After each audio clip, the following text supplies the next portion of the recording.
আজকে নৌসাদ সিদ্দিকীকে দেখা গেল যে আলিমুদ্দিন স্ট্রিটে পা রাখছে এবং তার সঙ্গে সঙ্গে রাজনৈতিক মহলে জল্পনা যে আসন সমঝোতা নিয়ে হয়তো কথাবার্তা বলতে নৌসাদ সিদ্দিকী এসছে। হ্যাঁ, আমরা বেশ কয়েক মাস আগে থেকে বলে আসছি, আপনারা জানেন যে আমরা বামেদের চেয়ারম্যান বিমান সাহেব বসু সাহেবকে আমরা চিঠি করেছিলাম যে বর্তমান পরিস্থিতিতে বিজেপি এবং তৃণমূলের হাত থেকে বাংলাকে বাঁচাতে হবে, আসুন ঐক্যবদ্ধ হয়ে লড়াই করি এবং বিজেপি এবং তৃণমূলকে হারাই সহজে। এই মর্মে আমরা চিঠি কংগ্রেসকেও করেছি, কিন্তু সেখান থেকে সেই অর্থে রেসপন্স আসেনি। বামেদের পক্ষ থেকে চিঠি রেসপন্স করেছে, আমরা একাধিকবার আলোচনাও হয়েছে আমাদের এর মধ্যে। আজকে আমাদের আলোচনা ছিল যে কিভাবে আপনার লড়াইটা হবে, কোন দলের প্রার্থী দিলে লড়াইটা ভালো হবে, সে বিষয়ে না আজকে আমাদের আলোচনা ছিল। বিমানদা ছিলেন, সেলিম বাবু ছিলেন, আর ওটা শ্রীদীপ বাবু ছিলেন।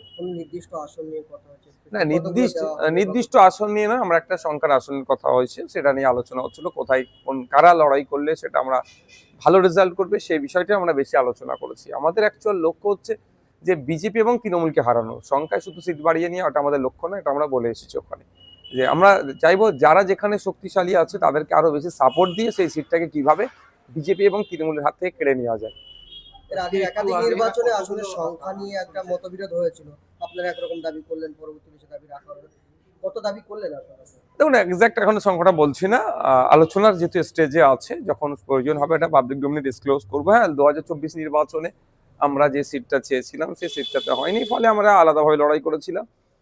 তারপরে বাই ইলেকশনে আমরা আবার একসাথে লড়াই করেছিলাম, আমরা হাড়োয়া নিয়েছিলাম, তালডাংরাতে লেফট ফ্রন্টের পার্টনাররা নিয়েছিল, নৈহাটিতে আপনার লিবারেশন নিয়েছিল, এরকম ভাবে বিভিন্ন সিটগুলো নিয়েছিল।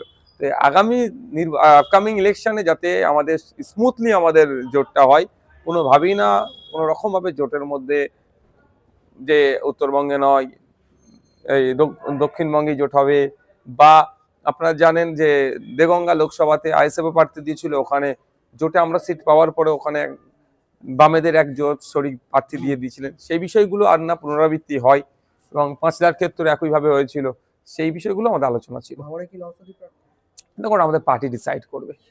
আজকে আপনি যখন একই কথা বলছেন যে বিজেপিকে ভোট নয়, ঠিক একই সময় আপনি যখন আলিমুদ্দিনে এসেছেন সেই সময় কংগ্রেসের সাংবাদিক সম্মেলন হচ্ছিল, সেখানে শুভঙ্কর সরকার বলেছেন যে বিজেপিকে একটিও ভোট নয় এবং তৃণমূলের জন্য আমরা বাকি রাজনৈতিক দলগুলো বুঝে নেব।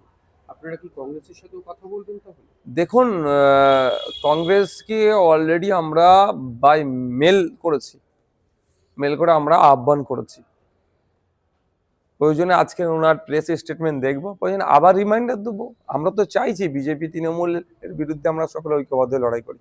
বামেরা ইচ্ছুক থাকলে প্রথম থেকে আইএসএফ কে নিয়ে কংগ্রেসের একটা দ্বিমত প্রথম থেকেই ছিল, বলতে পারছি না এখন কোন জায়গায় তারা দাঁড়িয়ে আছে। আপনারা তো সিপিএম অথবা কংগ্রেসকে চিঠি দেন, বা বামেদের যে শরিক দলগুলো যাদের সাথে অতীতেও দেখা গেছে আপনাদের মিল হয়নি মতায়, তো তাদের সাথে কোনো আলোচনার পথ?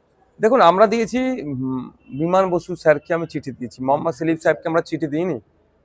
যদি মোহাম্মদ সেলিম সাহেবকে চিঠি দিয়ে থাকি তাহলে স্বাভাবিকভাবেই প্রশ্ন উঠবেন ফরওয়ার্ড ব্লকে যিনি সেক্রেটারি আছেন তাকে দেওয়া দরকার, আরএসপির বা আরও যে সমস্ত তার শরিকগুলো আছে। আমরা চিঠিটা দিচ্ছি বামেদের চেয়ারম্যানকে। সো বামেদের চেয়ারম্যান মিনস এখানে ইনক্লুড হয়ে যাচ্ছে forward block, RSP, CPIM, CPI. না, আমাদের আলোচনার স্টেজ আছে, এখন সন্তুষ্ট অসন্তুষ্টের প্রশ্ন তো এখন আসেইনি।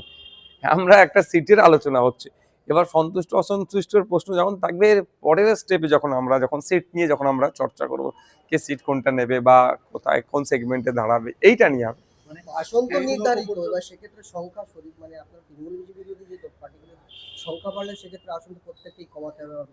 সেটা স্যাক্রিফাইস করতেই হবে। আমরা বিজেপির বিরুদ্ধে তৃণমূলের বিরুদ্ধে লড়াই করবো বলছি, আর আমরা স্যাক্রিফাইস করবো না, এটা হয় না। আইএসএফ স্যাক্রিফাইস করতে প্রস্তুত আছে একদম। হুমায়ুন কবির 31শে জানুয়ারি পর্যন্ত সময়সীমা দিয়ে বলেছেন মিল এবং আইএসএফ এর সঙ্গে আসন সমঝোতা করবে।